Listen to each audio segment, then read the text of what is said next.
भगवान विष्णु की श्रावण माह में भक्ति पूर्वक पूजा करने का फल समुद्र और वन सहित पृथ्वी दान करने के फल से भी ज्यादा होता है। व्यतिपात में गंडकी नदी में स्नान करने से जो फल प्राप्त होता है वह फल भगवान विष्णु की पूजा करने से मिल जाता है। संसार में भगवान की पूजा का फल सबसे ज्यादा है, अतः भक्ति पूर्वक भगवान की पूजा न बन सके तो श्रावण माह के कृष्ण पक्ष की कामिका एकादशी का उपवास करना चाहिए। आभूषणों से युक्त बछड़ा सहित गोदान करने से जो फल प्राप्त होता है वह फल कामिका एकादशी के उपवास से मिल जाता है। जो उत्तम द्विज श्रावण माह के कृष्ण पक्ष की कामिका एकादशी का उपवास करते हैं तथा भगवान श्री विष्णु का पूजन करते हैं उनसे सभी देव, नाग, किन्नर, पितृ आदि की पूजा हो जाती है। इसलिए पाप से डरने वाले व्यक्तियों को विधि विधान सहित इस उपवास को करना चाहिए। संसार सागर तथा पापों में फंसे हुए मनुष्यों को इसमें मुक्ति के लिए कामिका एकादशी का व्रत करना चाहिए।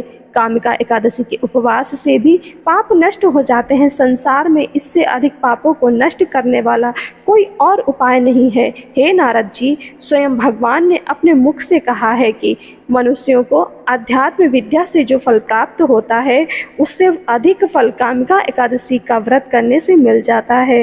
इस उपवास के करने से मनुष्य को न यमराज के दर्शन होते हैं और न ही नरक के कष्ट भोगने पड़ते हैं, वह स्वर्ग का अधिकारी बन जाता है। जो मनुष्य इस दिन तुलसी दल से भक्ति पूर्वक भगवान श्री विष्णु की पूजन करते हैं वे इस संसार में रहते हुए भी इस प्रकार अलग रहते हैं जिस प्रकार कमल पुष्प जल में रहता हुआ भी जल से अलग रहता है। तुलसी दल से भगवान श्री विष्णु का पूजन करने का फल एक बार स्वर्ण और 4 बार चांदी के दान के फल के बराबर है।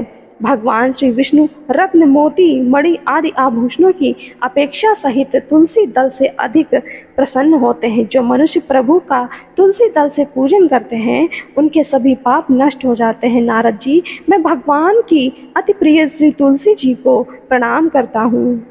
तुलसी दल के दर्शन मात्र से मनुष्य के सभी पाप नष्ट हो जाते हैं और शरीर के स्पर्श मात्र से मनुष्य पवित्र हो जाता है। तुलसी जी को जल से स्नान कराने से मनुष्य की सभी यम यातनाएं नष्ट हो जाती है। जो मनुष्य तुलसी जी को भक्ति पूर्वक भगवान के श्री चरण कमलों में अर्पित करता है उसे मुक्ति प्राप्त होती है। इस कामिका एकादशी की रात्रि को जो मनुष्य जागरण करते हैं और दीप दान करते हैं उनके पुण्यों को लिखने में चित्रगुप्त भी असमर्थ है। एकादशी के दिन जो मनुष्य भगवान के सामने दीपक जलाते हैं उनके पितर स्वर्गलोक में अमृत का पान करते हैं। भगवान के सामने जो मनुष्य घी या तिल के तेल का